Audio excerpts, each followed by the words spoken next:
অদৃশ্য অপেক্ষা। কবি সৈয়দা রাজিয়া সুলতানা শিম্মা।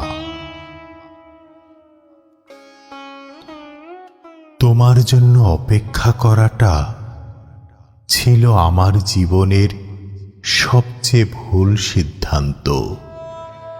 কিভাবে আমার খোঁজ পেয়েছিলে জানা ছিল না, আজও আমার জানা হয়নি।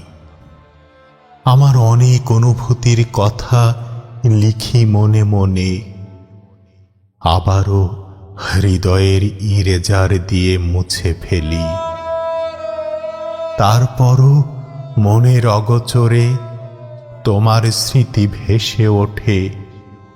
হয়তো তোমাকেই ভালোবাসি। বিষণ্ণতার নীল চাদরে নিজের স্বপ্ন বুনি। স্মৃতির ডানায় দেখা পাই তোমারই মুখ।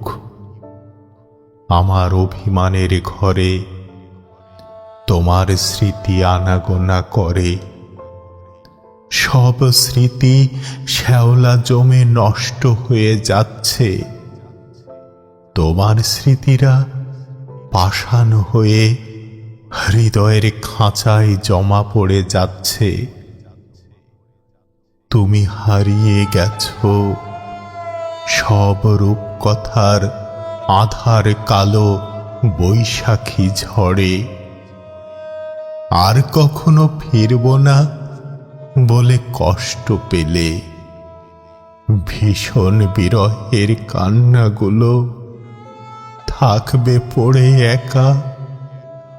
উপন্যাসের শেষ পাতাতেও হবে না আর দেখা।